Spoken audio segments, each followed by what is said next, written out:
Okay, good morning. In the last class, we had looked at the different methods of braking a DC motor drive. So we had specifically looked at the three types of braking, that is regenerative braking, dynamic or rheostatic braking, and plugging or reverse current braking. And we had also done two numerical examples, one on regenerative braking and one on plugging.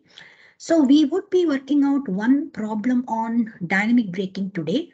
But before that, let me probably start on speed control of DC motor drive. So when we wrote the equation for the separately excited DC motor drive, we wrote omega, which is the speed, equal to VA divided by K5 minus TE divided by K5 whole square multiplied by RA. This is what we wrote.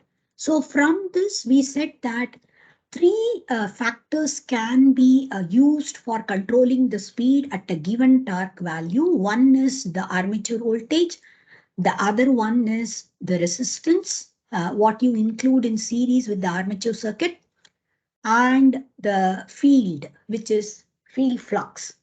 So we also said when we talked about this that there are two specific methods that are used for different ranges of speed.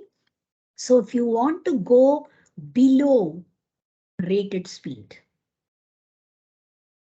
we can actually hold the flux as a constant. So whenever we want to achieve any speed below rated speed, we keep the flux as a constant. And we are going to vary the armature voltage from 0 to rated value. So what happens under this condition is that if I'm going to have the flux as a constant, and if I say that the armature current at the most can go up to rated value.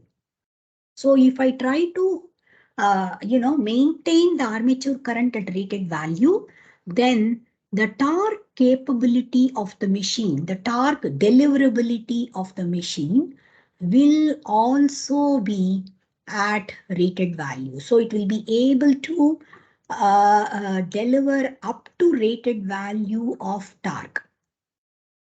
So there is no compromise as far as the torque value is concerned. It is going to be able to deliver until the rated value. That is because the flux is already held as a constant and the armature current can be at rated value. So we are going to have VA minus IARA, which is actually EB. This EB is going to be proportional to omega because we are holding flux as a constant. This will be proportional to omega. So if we try to maintain the difference between VA and EB as a constant, so in that case, I can hold IA as a constant at a given value of armature resistance. Or another way to put it is, if I say that IARA drop is very small, I can say VA is approximately equal to EB, which will be proportional to omega. So increasing VA from 0 to rated value will increase the speed, from 0 to rated value. So we generally look at this as constant flux operation, or we can also have a constant armature current operation if I want to have a constant torque capability for the machine. So this particular zone where we are going to control the speed below rated speed, we call this as constant torque zone. It doesn't mean that the load torque has to be a constant, but rather than that, the deliverability, torque deliverability of the machine remains as a constant, and that is at rated value. That's what I'm trying to get at. Okay. Whereas when we are looking at speeds above base speed. When we are looking at speeds above base speed or rated speed, when I want to achieve higher than rated speed, under such a condition, again, let us try to write this equation, which is omega equal to VA divided by K5 minus TE divided by K5 whole square multiplied by RA. So this particular expression tells us that if we are going to play around with the flux value, reduce the flux value, then speed will increase. So reducing the field flux will increase the speed. Increase the speed at a given torque, at a given TE and VA.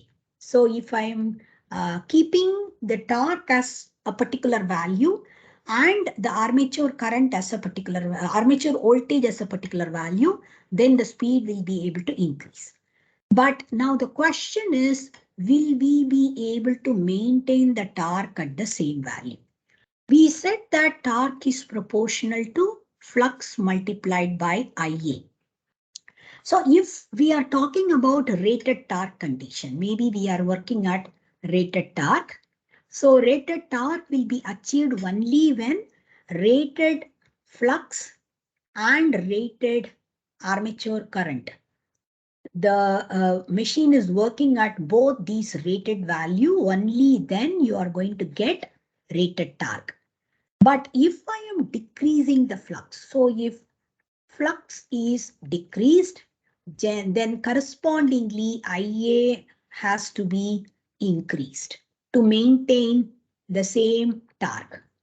If I want to maintain the same torque, then I have to increase the armature current when I decrease the flux. So this is definitely not a good situation, especially because if I'm already at rated armature current value, I would not like that IA to be increased further because it can be detrimental to the conductors which are carrying this current, and commutator brush assembly also may not be able to commutate this current on a regular or constant basis, continuous basis.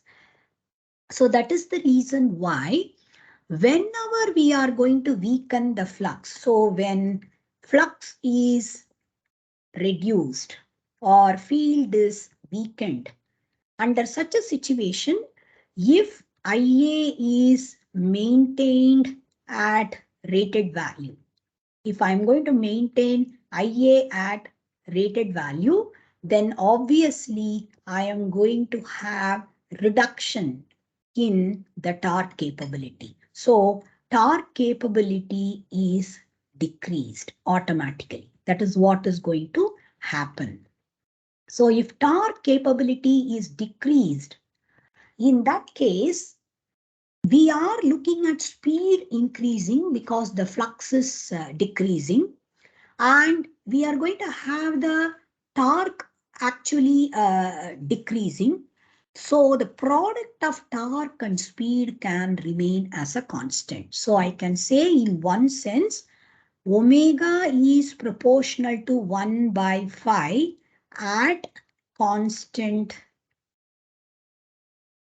value of VA. So if I assume approximately VA is approximately equal to EB, if VA is a constant, in that case, I'm going to, if I decrease the flux, then speed is going to increase. So EB being the product of, EB is going to be proportional to the product of omega and phi. That is the reason why we can say once I decrease flux, I'm going to have increase in the speed. That's going to happen. So I can have TE multiplied by omega as a constant, which means the power can be a constant. So power could be a constant when I am operating the machine at speeds above rated speed. So at speeds above rated speed, I'm going to keep VA as a constant. Flux is decreased. Okay, So power capability remains as a constant. So this is known as constant power zone. So this is constant power zone, whereas below rated speed, we call that as constant torque zone. So this particular zone is constant power zone. The third quantity which can be varied to achieve variable speed is to include more and more armature resistance. But that is a lossy method. So that is the reason, that is IA square RA is going to be quite high. So that is the reason why that is generally not going to be recommended for large capacity motor drives. So I can say even in constant power zone, VA is a constant. So if I maintain IA at rated value, then the product of VA IA is a constant. Because of which we can still call it as constant power zone. So in one sense, if I have to maintain IA as a constant, it is VA minus EB divided by RA. This should be a constant. In this particular case, we are keeping VA as a constant. RA is anyway a constant. Now what happens to EB? EB is going to be proportional to omega multiplied by phi.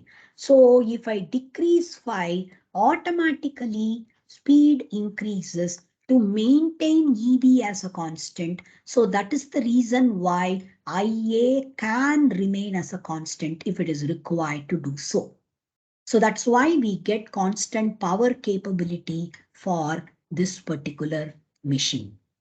When we are operating this in field weakening zone. So this is field weakening zone. When we operate, this is what is going to be the kind of characteristics we see all the time. So if I am drawing this with respect to speed, how various variables are changing,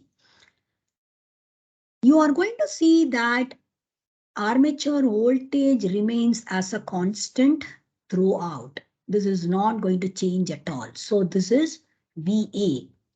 This is armature voltage armature voltage increases initially for until rated speed. Armature voltage increases slowly until rated speed, and after that it will be maintained as a constant. So this is omega rated. So it's going to increase like this, and then it is going to be frozen at rated value once it reaches rated speed. So this is VA rated. This is going to be VA rated. And if you look at the excitation or flux is going to remain as a constant until here, and then it is going to slowly decrease as you go above rated speed of operation. So this is going to be flux rated. So this is going to be flux. Now, if I try to look at the torque capability remains as a constant. The torque capability remains as a constant here, and the torque capability slowly decreases as the speed increases further and further. So this is going to be torque capability of the machine. And if I am looking at the armature current is going to remain as a constant. So let me erase this.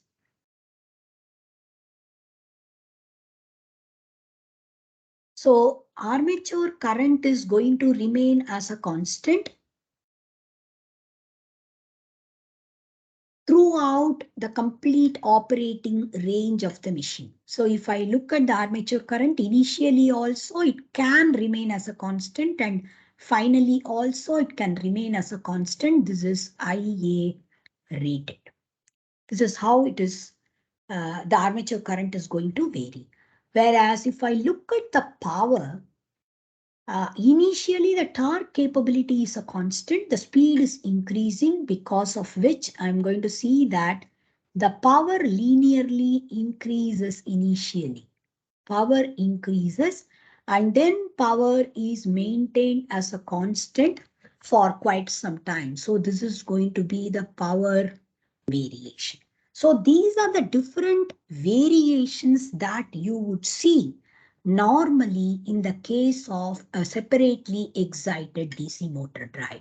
So a separately excited DC motor drive is going to have these kind of variation in torque, current, flux, and so on when I am trying to control its speed from 0 to twice or something, twice the rated speed or something. So we are going to look at this as twice rated speed. Most of the times, the range that is expected to be controllable in a DC motor drive, that is going to be from 0 to twice rated speed. So in a separately excited DC motor drive, conventionally, there was a scheme that was used for controlling the speed of a DC motor drive, which is known as Ward-Leonard control scheme. So Ward-Leonard control scheme is very commonly, it used to be used for controlling the speed of a separately excited DC motor drive. So in that particular drive, what is done generally is, if this is going to be my main motor whose speed needs to be controlled. So this is the DC motor whose speed needs to be controlled. This will be supplied by a DC generator. So I'm going to have the DC generator sitting here. So the generator obviously has to have the same power rating as that of the main motor whose speed needs to be controlled, because it has to supply the electrical power to the DC motor. So this is essentially the generator whose output, if I may call this as VA. So this is going to be VA, and VAG and VAM have to be equal to each other. The same way the generator is supplying the current, which is IA.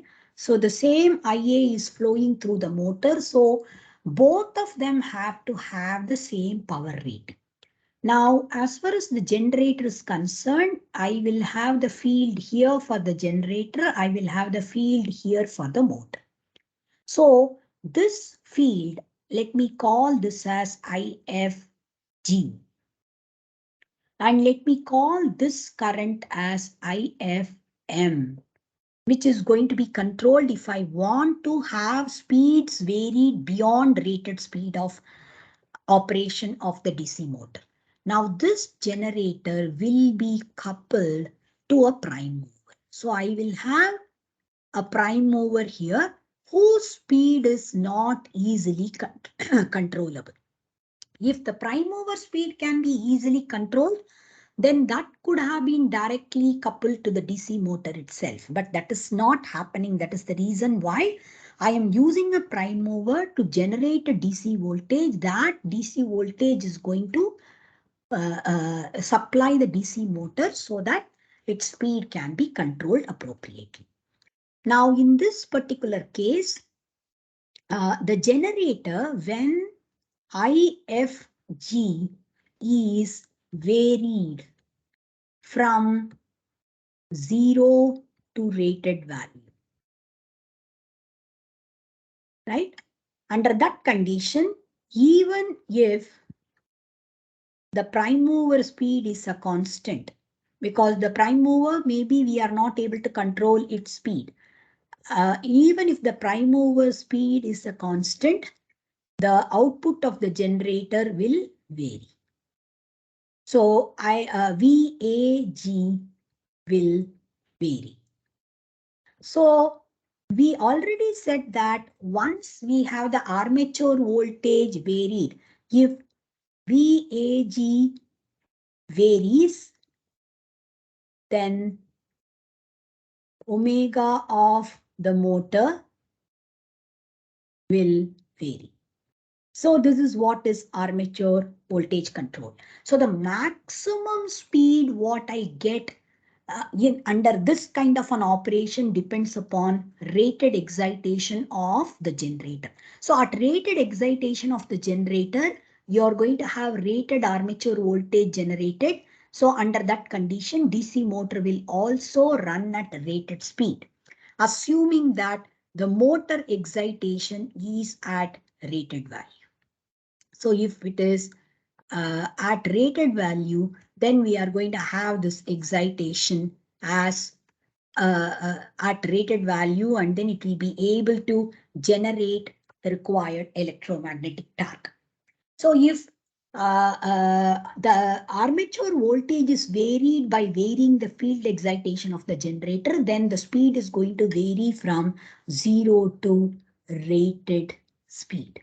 So this will be constant torque zone. This will be the constant torque zone.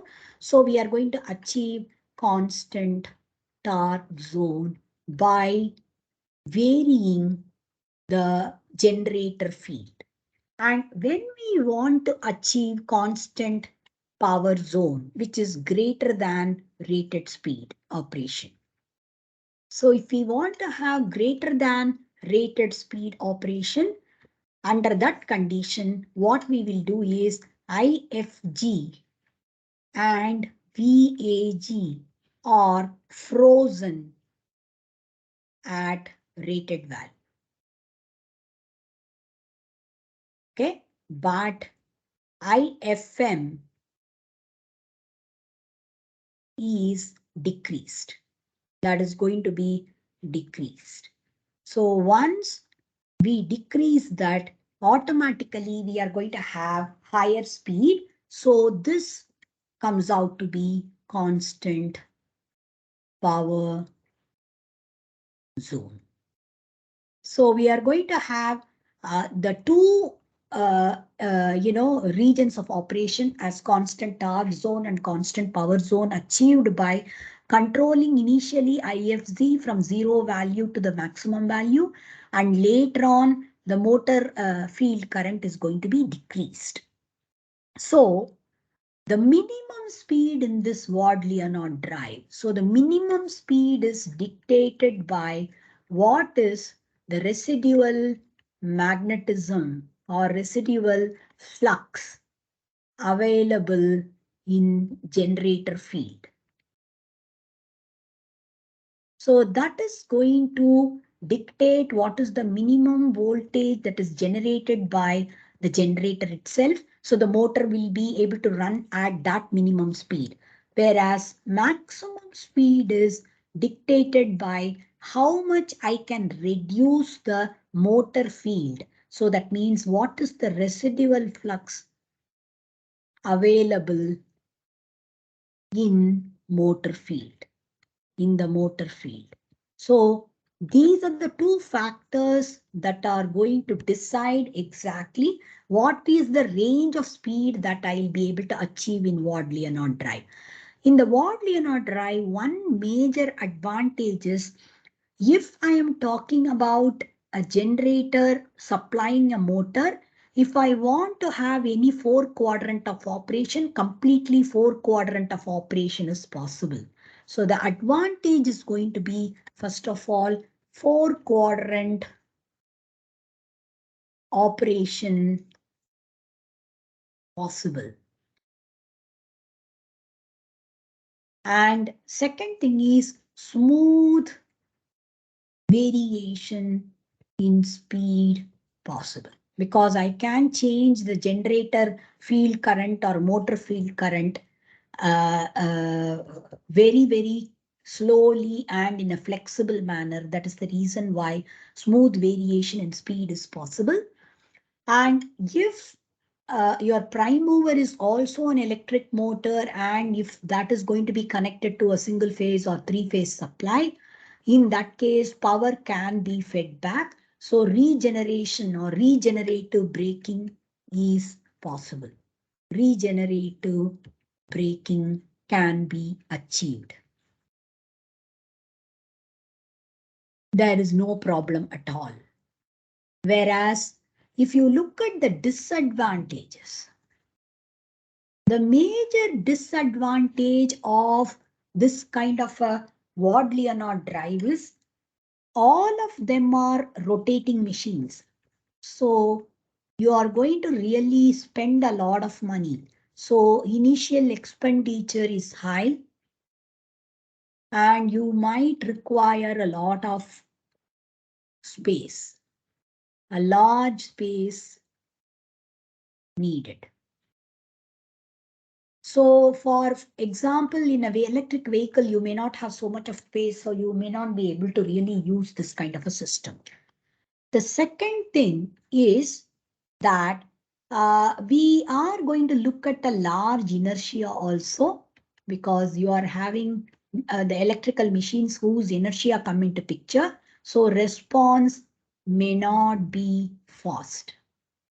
It is very difficult to expect a very quick response. It depends upon the mechanical time constant of the machine.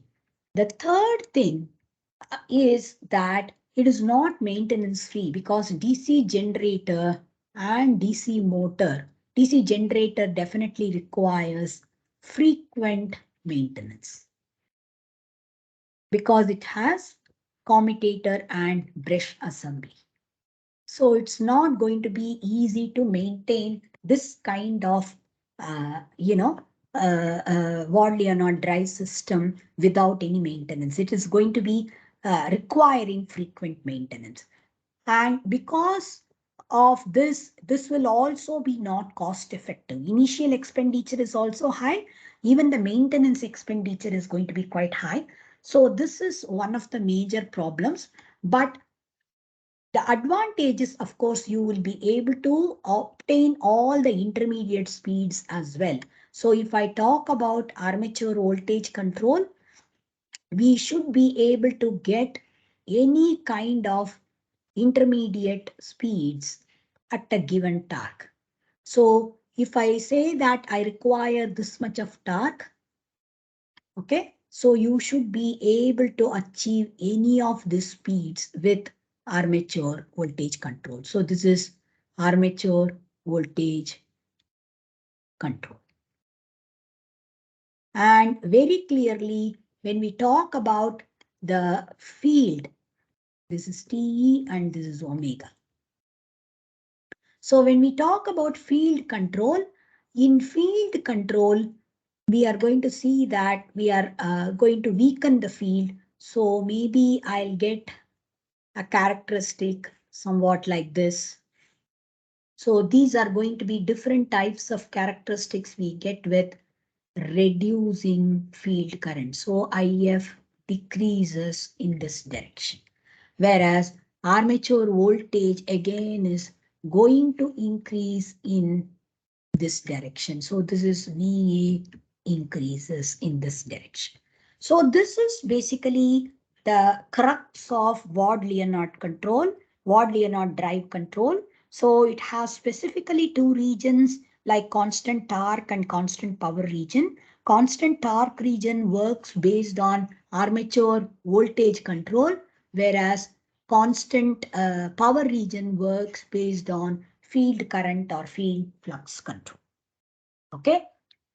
Now let us try to work out one problem on, or let me write one numerical example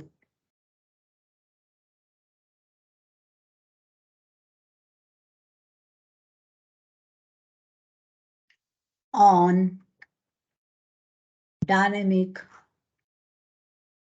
braking of a series motor.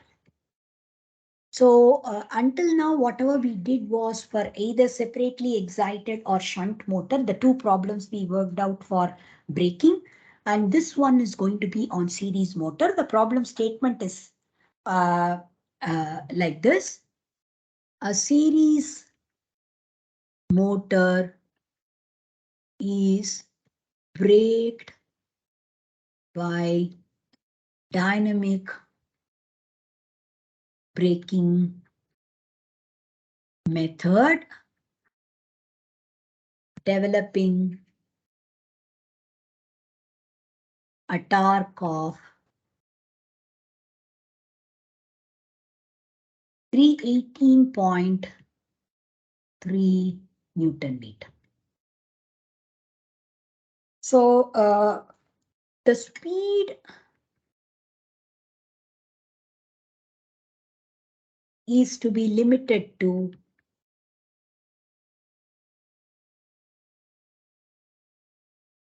480 RPM.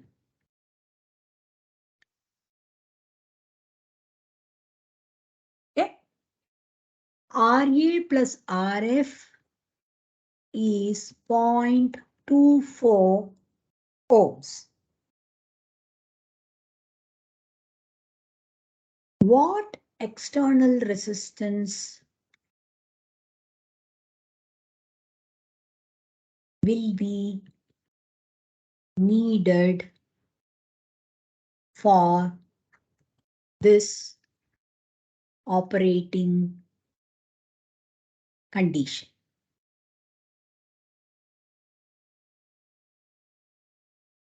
The magnetization characteristics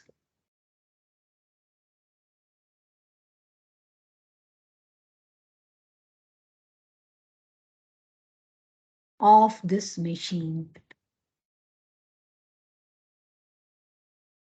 at 900 RPM is given below.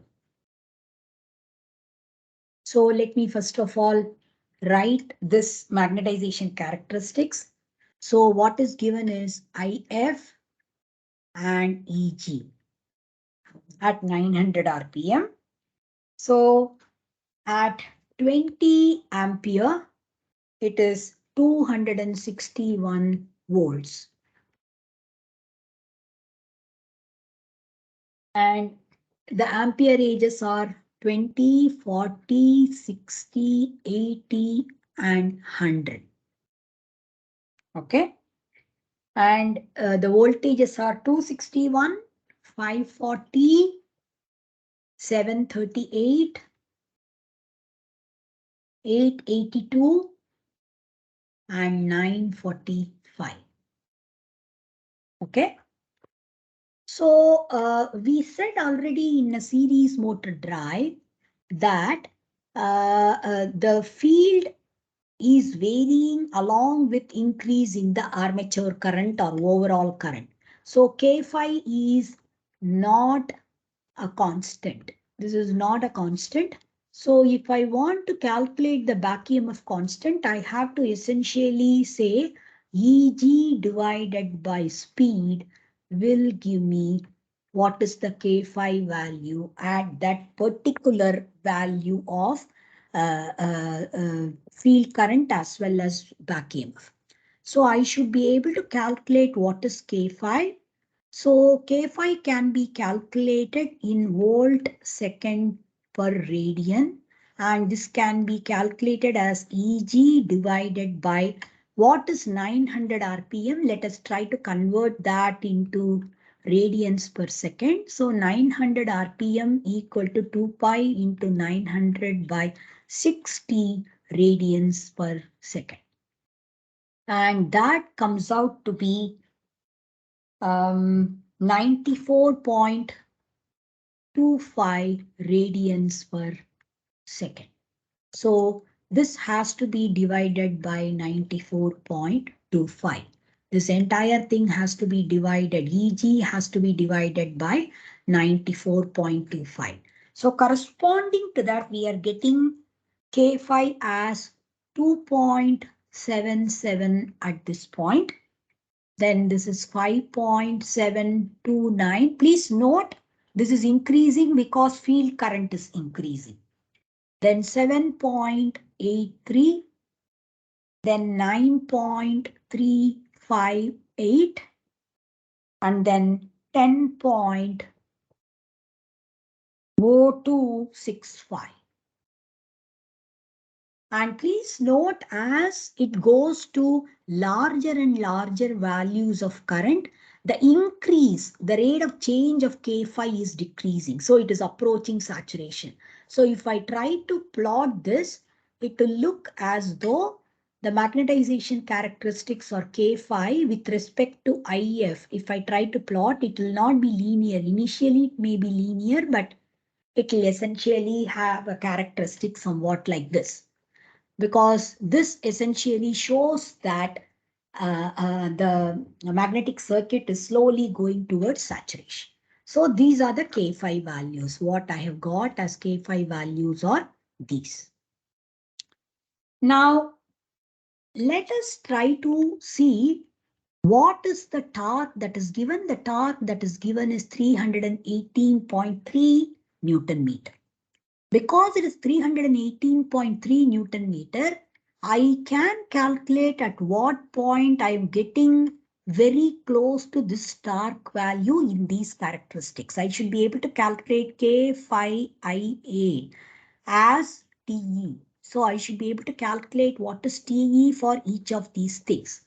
So TE for this particular thing is 2.77 multiplied by 20. So that comes out to be 55.4 Newton meter.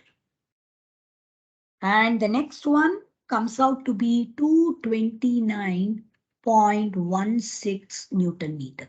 Whereas this comes out to be 469.8 Newton meter. So I should be able to calculate these as well, but those are irrelevant because this 318.3 Newton meter lies in between these two. So the current is lying between 40 ampere and 60 ampere.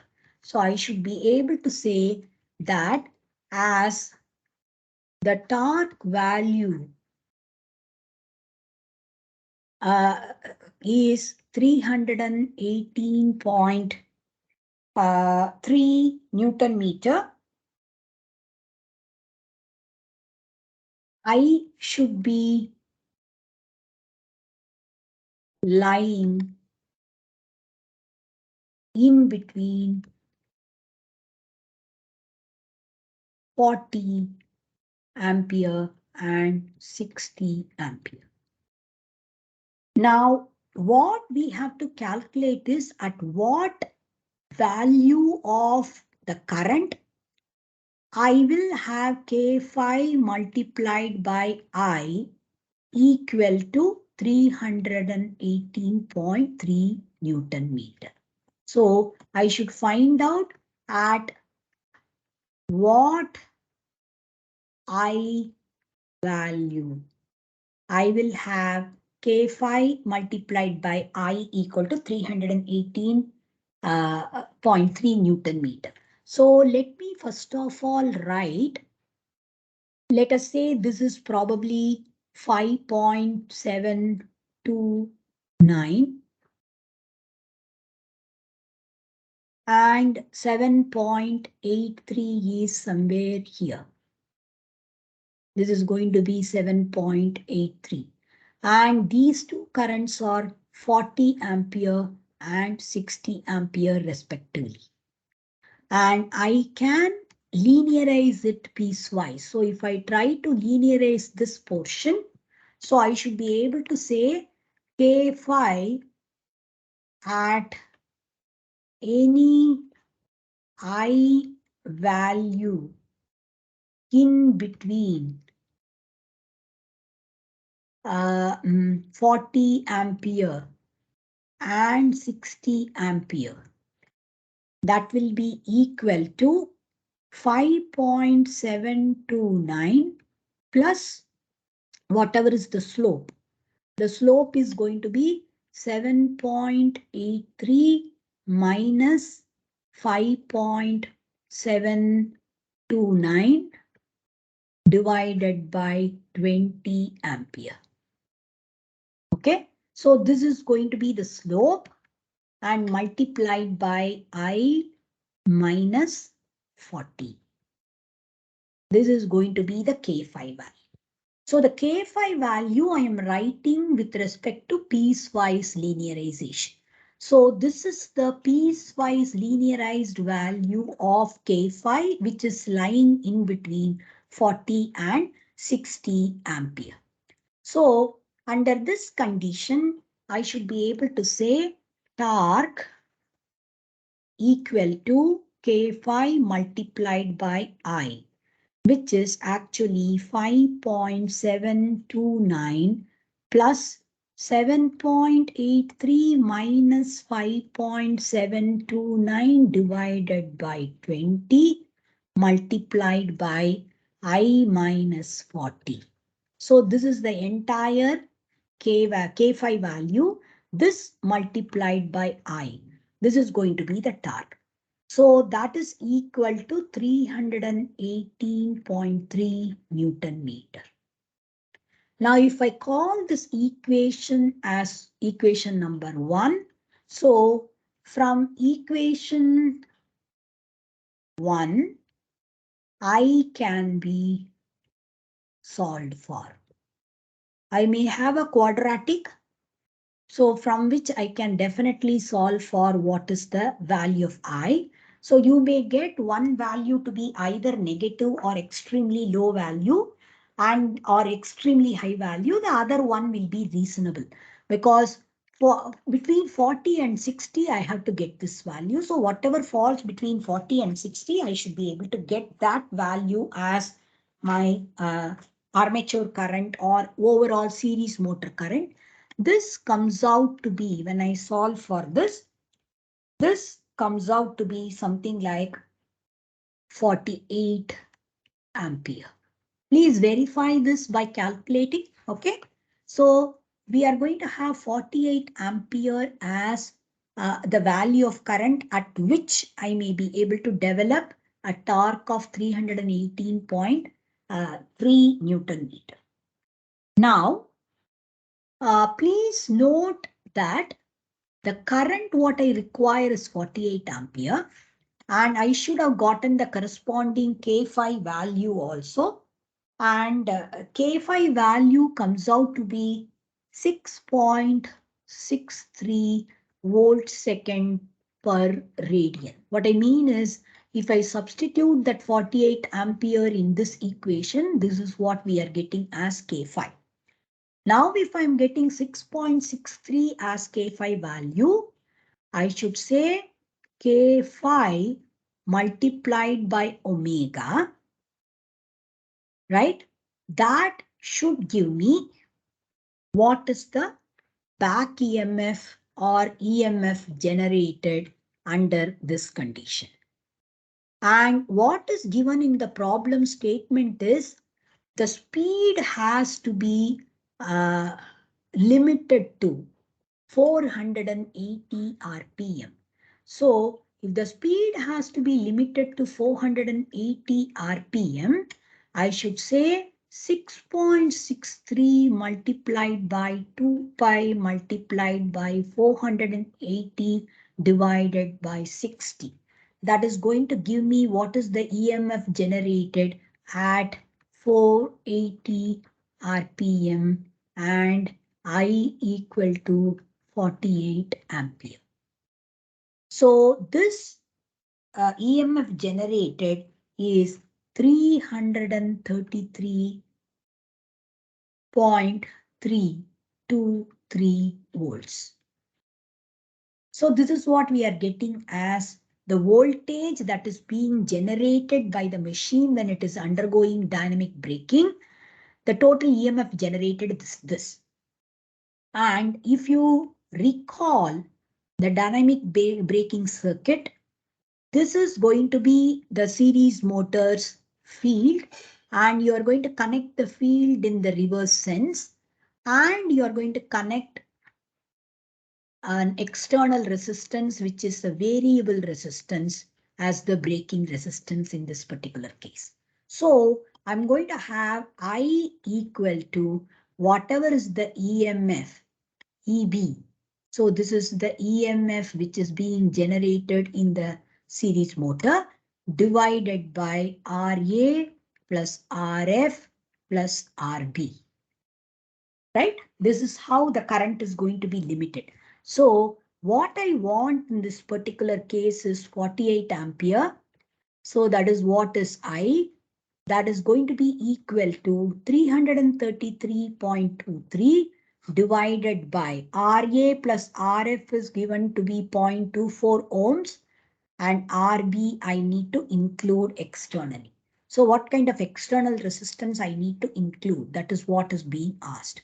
So this is the external resistance to limit the current.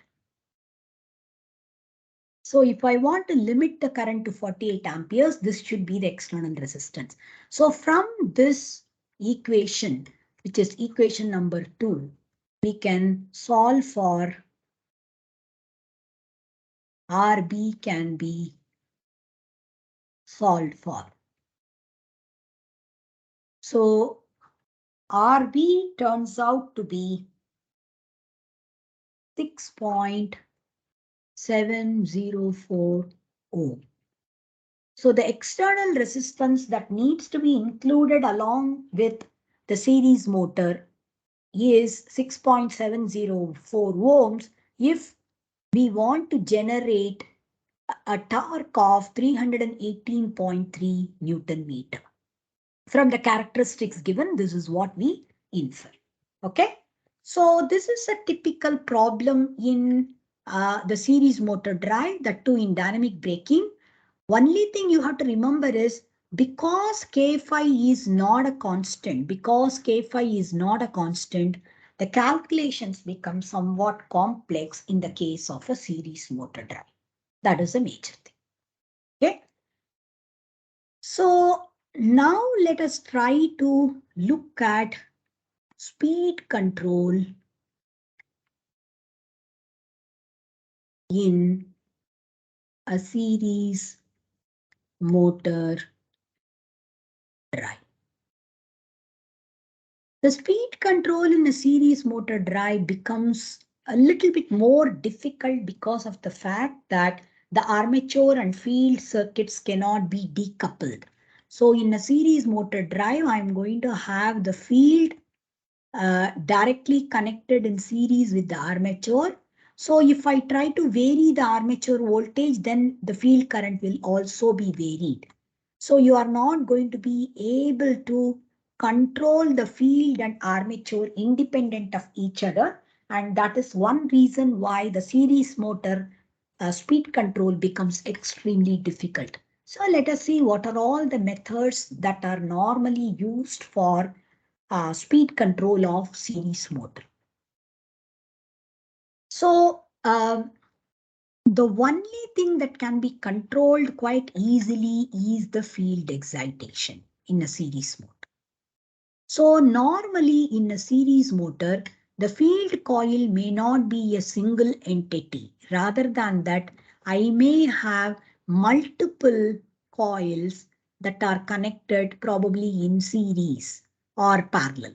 So I may have multiple coils that are connected. So each of them might have n number of turns, for example. So if a current of I is flowing here, I'm going to have 4 times Ni as the MMF in this particular magnetomotive force in this particular series motor drive. So I'm applying a voltage of VA, and probably this is going to carry a current of I, and the armature current is also I. So I'm going to have basically the MMF that is actually feeding into the magnetic circuit is 4 times Ni. So this is going to be higher flux compared to another situation, what I will talk about now. And we are going to have armature current is I. So the torque generated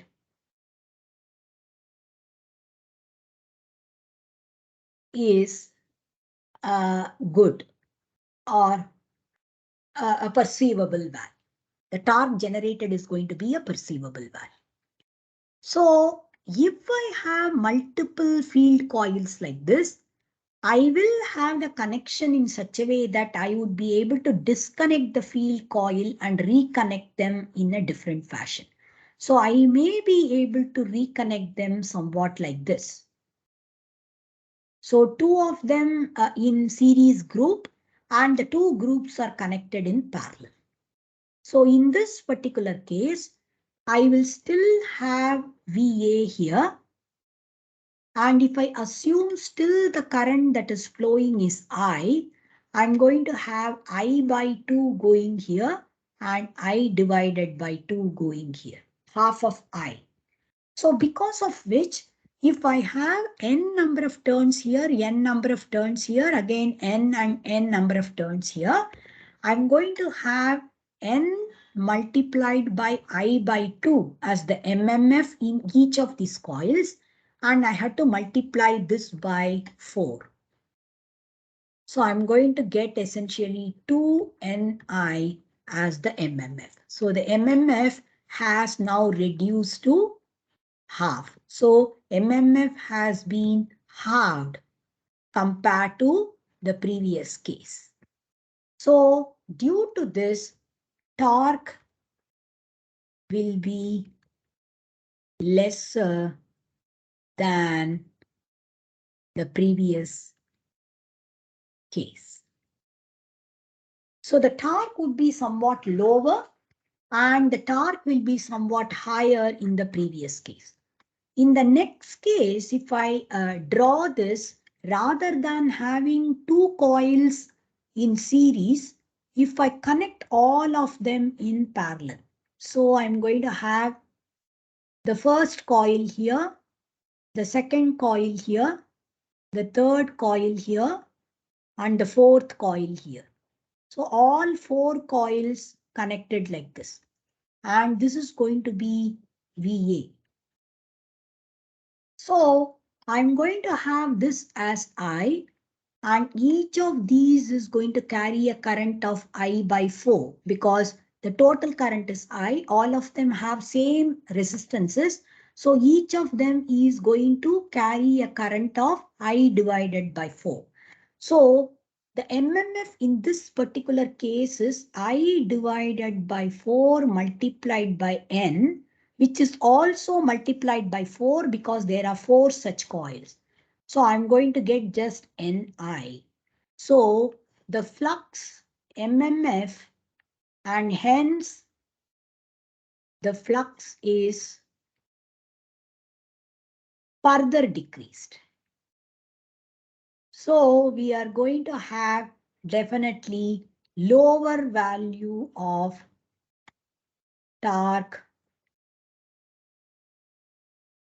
is generated in this particular case. So you are going to have, as more and more parallel paths are coming into picture, less and less amount of torque is generated. So if you may recall the speed torque characteristics of the series motor drive, if I say this is TE and this is omega, we drew the speed torque characteristics somewhat like this. This is how we drew the speed torque characteristics.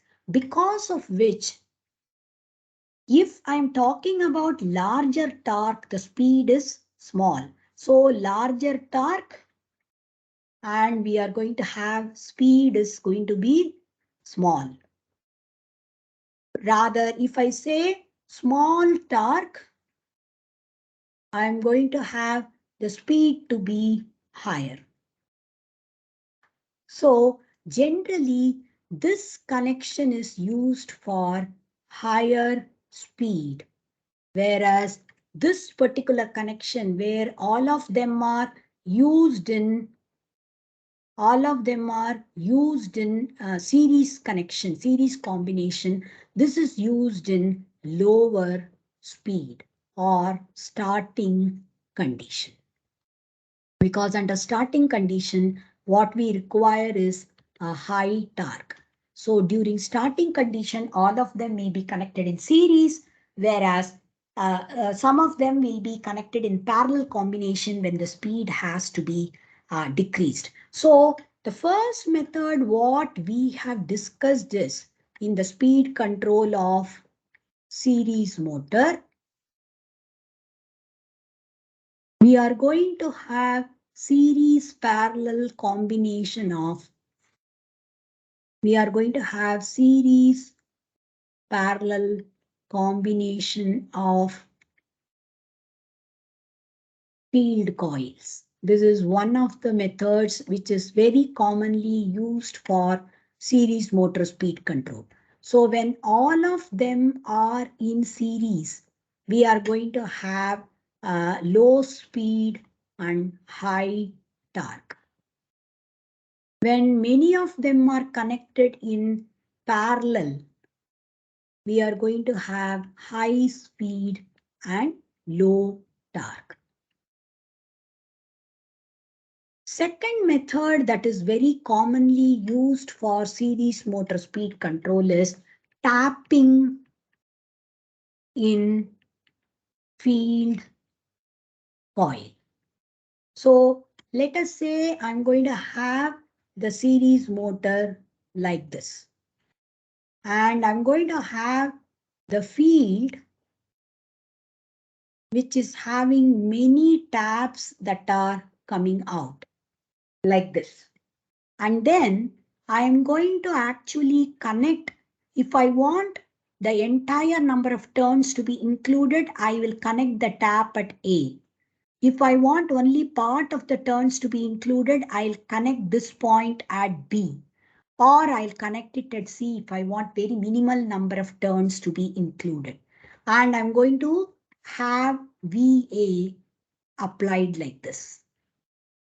So I can say A, B and C are three different taps. A is maximum flux,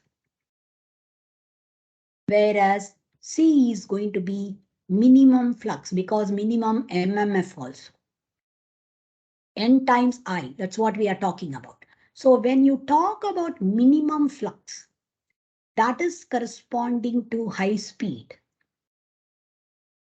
Whereas when you talk about maximum flux, that corresponds to low speed. So this is the tapping of field coil. The third method that is commonly used for the speed control of series motor is something called a diverter resistance. A diverter resistance is used in parallel with the series field. So I'm going to have this as my series motor. And this is going to be the field. And along with that, I'm going to have a resistance which is of comparable value connected in parallel. So initially, when I want a high flux, I will have this open. So this is the diverter resistance. So if the field resistance is something like 0.2 ohm, the diverter resistance will also be of 0.2 or 0.25 ohm. So it will be comparable value. So when I have the diverter resistance connected in parallel, when switch S is not closed, so S is not closed, the entire current will flow through the field. It will not be able to flow through the resistance because it is open circuited.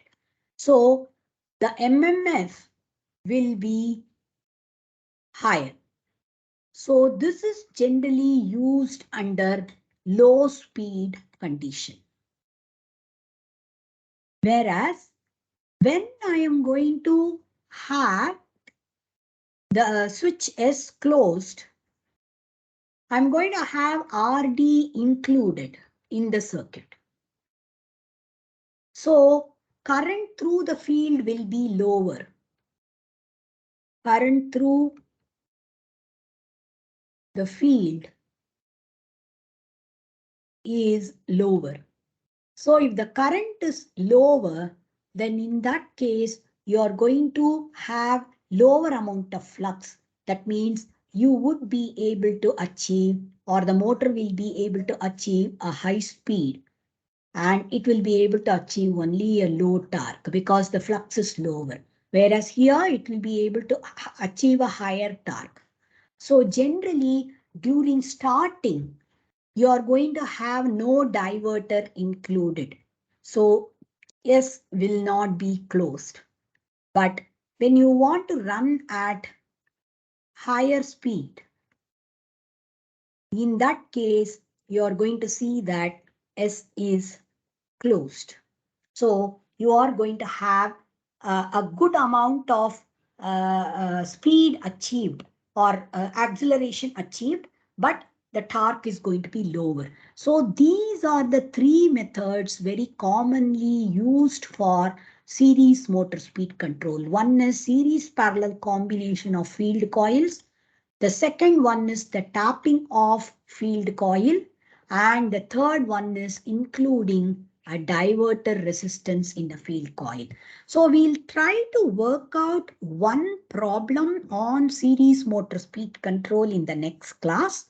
And after that, we will go over to the various methodologies using solid state rectifiers and chopper. So we will be looking at formally the solid state method of speed control or power electronic method of speed control of DC motor in the next.